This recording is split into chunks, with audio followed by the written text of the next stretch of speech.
నాశనమునకు ముందు గర్వము నడుచు, పడిపోవుటకు ముందు నువ్వు మేలులు గుర్తు చేసుకోకపోతే నువ్వు గర్విష్ఠువైపోతావు. దేవుడు చేసిన మేలులు గుర్తు లేకపోతే నువ్వు భ్రష్టుడు అయిపోతావు. దేవుడు చేసిన మేలు గుర్తున్నోడు విరిగి నలిగిన హృదయం కలిగినోడు ఉంటాడు. బైబిల్లో ఎక్కువ దేవుడు చేసిన మేలు గురించి గుర్తు చేసుకొని పాటలు పాడినోడు, ప్రార్థనలు చేసినోడు ఎవరండి? నేనెంతటి వాడిని, గొర్రెల మందలో ఉన్న తీసుకొచ్చి ఇక్కడ కూర్చోబెట్టావే, నేనెంతటి వాడిని.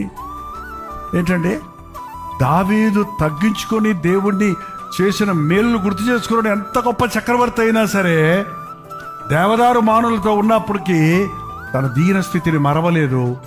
అందుకనే దేవుడికి ఇష్టడయ్యాడు.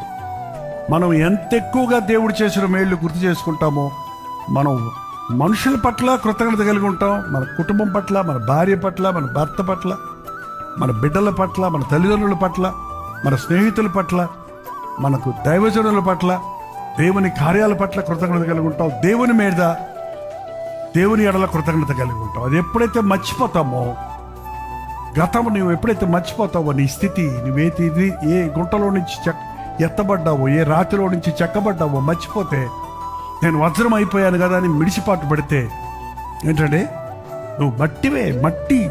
మట్టి తీసుకొచ్చి దాన్ని చెక్కితే వజ్రమైంది, డైమండ్ అయింది. అది మర్చిపోతే ఎలా ఉంటుందో అలాగే మన స్థితిలో మనం ఎందుకు పనికిరాని వారిగా ఉన్నప్పుడు దేవుడు ఎన్ని రీతిలుగా దీవించాడని గుర్తుపెట్టుకోకపోతే నష్టపోతాం. దేవుడు చేసిన మేళ్ళు మర్చిపోయినోడు గర్విష్ఠైపోతాడు.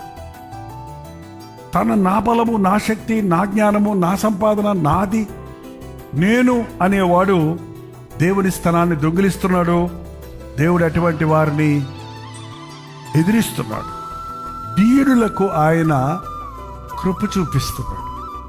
దీనంగా ఉన్నప్పుడు మనం దీనులుగా ఉండాలంటే మన దీన స్థితిని గుర్తు చేసుకుంటే, మనం మట్టివారమై ఉన్నప్పుడు, వట్టివారమై ఉన్నప్పుడు, మనం దీన స్థితిలో ఉన్నప్పుడు దేవుడు మనల్ని జ్ఞాపకం చేసుకోవాలన్న సంగతి మనకు జ్ఞాపకం ఉంటే ఎల్లప్పుడూ సమస్తమైన ఘనత, మహిమ ఆయనకే చెల్లిస్తాం.